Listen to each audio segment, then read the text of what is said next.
La Bible en un an. Lecture du 7 novembre. Hébreux, chapitre 8. Le point capital de ce qui vient d'être dit, c'est que nous avons un tel souverain sacrificateur qui s'est assis à la droite du trône de la majesté divine dans les cieux comme ministre du sanctuaire et du véritable tabernacle, qui a été dressé par le Seigneur et non par un homme. Tout souverain sacrificateur est établi pour présenter des offrandes et des sacrifices, d'où il est nécessaire que celui-ci ait aussi quelque chose à présenter. S'il était sur la terre, il ne serait pas même sacrificateur, puisque là sont ceux qui présentent des offrandes selon la loi, lesquels célèbrent un culte, image et ombre des choses célestes, selon que Moïse en fut divinement averti lorsqu'il allait construire le tabernacle. Et soin, lui fut-il dit, de faire tout d'après le modèle qui t'a été montré sur la montagne. Mais maintenant, il a obtenu un ministère d'autant supérieur qu'il est le médiateur d'une alliance plus excellente, qui a été établie sur de meilleures promesses. En effet, si la première alliance avait été sans défaut, il n'aurait pas été question de la remplacer par une seconde.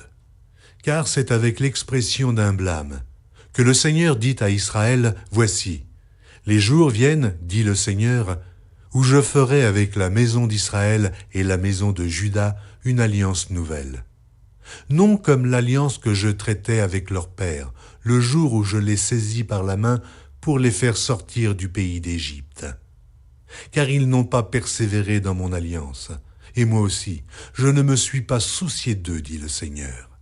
Mais voici l'alliance que je ferai avec la maison d'Israël. Après ces jours-là, dit le Seigneur, je mettrai mes lois dans leur esprit.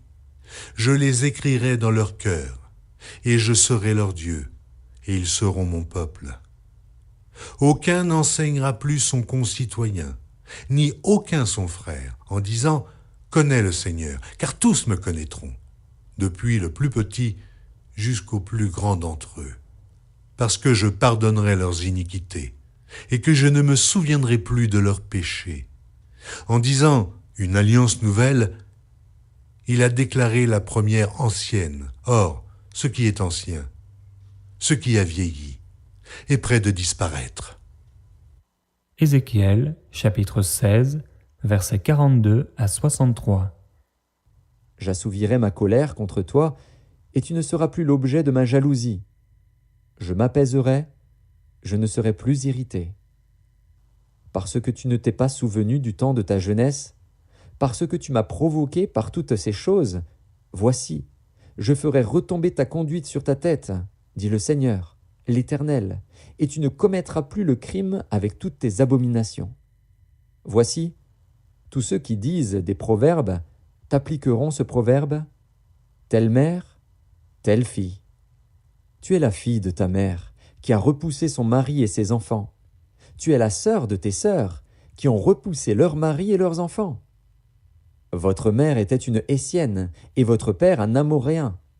Ta grande sœur, qui demeure à ta gauche, c'est Samarie avec ses filles. Et ta petite sœur, qui demeure à ta droite, c'est Sodome avec ses filles. Tu n'as pas seulement marché dans leurs voies, commis les mêmes abominations, c'était trop peu. Tu as été plus corrompu qu'elles dans toutes tes voies. Je suis vivant, dit le Seigneur, l'Éternel. Sodome, ta sœur, et ses filles n'ont pas fait ce que vous avez fait, toi et tes filles. Voici quel a été le crime de Sodome, ta sœur. Elle avait de l'orgueil. Elle vivait dans l'abondance et dans une insouciante sécurité.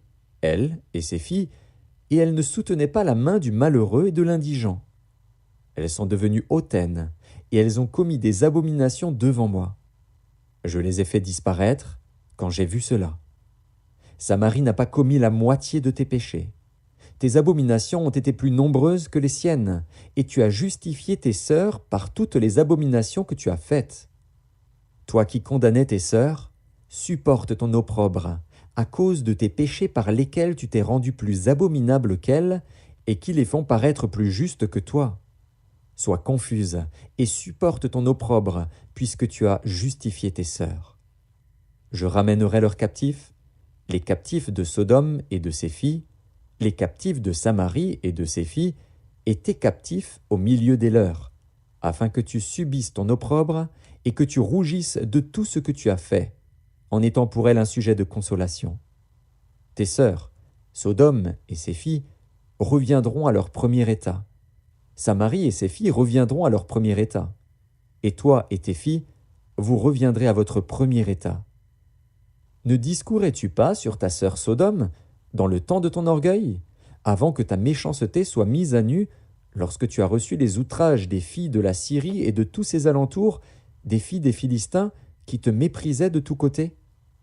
Tu portes tes crimes et tes abominations, dit l'Éternel. Car ainsi parle le Seigneur, l'Éternel, j'agirai envers toi comme tu as agi, toi qui as méprisé le serment en rompant l'alliance. Mais je me souviendrai de mon alliance avec toi au temps de ta jeunesse, et j'établirai avec toi une alliance éternelle. Tu te souviendras de ta conduite, et tu en auras honte, quand tu recevras tes sœurs, les grandes et les petites. Je te les donnerai pour filles, mais non en vertu de ton alliance. J'établirai mon alliance avec toi, et tu sauras que je suis l'Éternel, afin que tu te souviennes du passé et que tu rougisses, afin que tu n'ouvres plus la bouche et que tu sois confuse, quand je te pardonnerai tout ce que tu as fait, dit le Seigneur, l'Éternel. Ézéchiel, chapitre 17. La parole de l'Éternel me fut adressée en ces mots. Fils de l'homme, propose une énigme, dis une parabole à la maison d'Israël. Tu diras, ainsi parle le Seigneur, l'Éternel. Un grand aigle, aux longues ailes, aux ailes déployées, couvert de plumes de toutes couleurs, vint sur le Liban et enleva la cime d'un cèdre. Il arracha le plus élevé de ses rameaux, l'emporta dans un pays de commerce et le déposa dans une ville de marchands.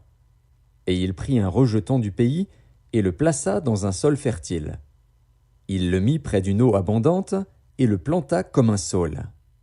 Ce rejeton poussa et devint un cep de vigne étendu, mais de peu d'élévation. Ses rameaux étaient tournés vers l'aigle, et ses racines étaient sous lui. Il devint un cep de vigne, donna des jets, et produisit des branches. Il y avait un autre aigle, grand, aux longues ailes, au plumage épais. Et voici, du parterre où elle était plantée, cette vigne étendit avec avidité ses racines de son côté et dirigea ses rameaux vers lui, afin qu'il l'arrosât. Elle était plantée dans un bon terrain, près d'une eau abondante, de manière à produire des branches et à porter du fruit, à devenir une vigne magnifique. Dis, ainsi parle le Seigneur, l'Éternel. Prospérera-t-elle? Le premier aigle n'arrachera-t-il pas ses racines, n'enlèvera-t-il pas son fruit, afin qu'elle se dessèche, afin que toutes les feuilles qu'elle a poussées se dessèchent? Et il ne faudra ni beaucoup de force, ni un peuple nombreux pour la séparer de ses racines. Voici, elle est plantée. Prospérera-t-elle? Si le vent d'Orient la touche, ne séchera-t-elle pas? Elle séchera sur le parterre où elle a poussé. La parole de l'Éternel me fut adressée en ces mots. Dis à la maison rebelle, ne savez-vous pas ce que cela signifie? Dis, voici, le roi de Babylone est allé à Jérusalem. Il en a pris le roi et les chefs et les a emmenés avec lui à Babylone. Il a choisi un membre de la race royale, a traité alliance avec lui et lui a fait prêter serment, et il a emmené les grands du pays, afin que le royaume fût tenu dans l'abaissement, sans pouvoir s'élever, et qu'il gardât son alliance en y demeurant fidèle. Mais il s'est révolté contre lui, en envoyant ses messagers en Égypte, pour qu'elle lui donnât des chevaux et un grand nombre d'hommes. Celui qui a fait de telles choses réussira-t-il? Échappera-t-il? Il a rompu l'alliance, et il échapperait. Je suis vivant, dit le Seigneur, l'Éternel. C'est dans le pays du roi qu'il a fait régner, envers qui il a violé son serment et dont il a rompu l'alliance, c'est près de lui, au milieu de Babylone, qu'il mourra. Pharaon n'ira pas avec une grande armée et un peuple nombreux le secourir pendant la guerre, lorsqu'on élèvera des terrasses et qu'on fera des retranchements pour exterminer une multitude d'âmes. Il a méprisé le serment, il a rompu l'alliance. Il avait donné sa main, et il a fait tout cela. Il n'échappera pas. C'est pourquoi ainsi parle le Seigneur, l'Éternel. Je suis vivant. C'est le serment fait en mon nom qu'il a méprisé. C'est mon alliance qu'il a rompue. Je ferai retomber cela sur sa tête. J'étendrai mon retz sur lui, et il sera pris dans mon filet. Je l'emmènerai à Babylone, et là je plaiderai avec lui sur sa perfidie à mon égard. Tous les fuyards de toutes ses troupes tomberont par l'épée, et ceux qui resteront seront dispersés à tous les vents. Et vous saurez que moi, l'Éternel, j'ai parlé. Ainsi parle le Seigneur, l'Éternel. J'enlèverai, moi, la cime d'un grand cèdre, et je la placerai. J'arracherai du sommet de ses branches un tendre rameau, et je le planterai sur une montagne haute et élevée. Je le planterai sur une haute montagne d'Israël. Il produira des branches et portera du fruit. Il deviendra un cèdre magnifique. Les oiseaux de toute espèce reposeront sous lui. Tout ce qui a des ailes reposera sous l'ombre de ses rameaux. Et tous les arbres des champs sauront que moi, l'Éternel, j'ai abaissé l'arbre qui s'élevait et élevé l'arbre qui était abaissé, que j'ai desséché l'arbre vert et fait verdir l'arbre sec. Moi, l'Éternel, j'ai parlé et j'agirai. Psaume chapitre 106, versets 13 à 21. Mais ils oublièrent bientôt ses œuvres, ils n'attendirent pas l'exécution de ses desseins. Ils furent saisis de convoitise dans le désert, et ils tentèrent Dieu dans la solitude. Il leur accorda ce qu'ils demandaient, puis il envoya le dépérissement dans leur corps. Ils se montrèrent dans le camp, jaloux contre Moïse, contre Aaron, le saint de l'Éternel. La terre s'ouvrit et engloutit Dathan, et elle se referma sur la troupe d'Abiram. Le feu embrasa leur troupe, la flamme consuma les méchants. Ils firent un veau en Horeb. Ils se prosternèrent devant une image de fonte. Ils échangèrent leur gloire contre la figure d'un bœuf qui mange l'herbe. Ils oublièrent Dieu, leur sauveur, qui fait de grandes choses en Égypte. Proverbes chapitre 27, versets 7 à 9.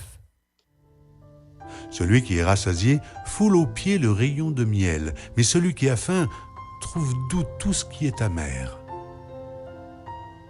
Comme l'oiseau qui erre loin de son lit, ainsi est l'homme qui erre loin de son lieu. L'huile et les parfums réjouissent le cœur, et les conseils affectueux d'un ami sont doux.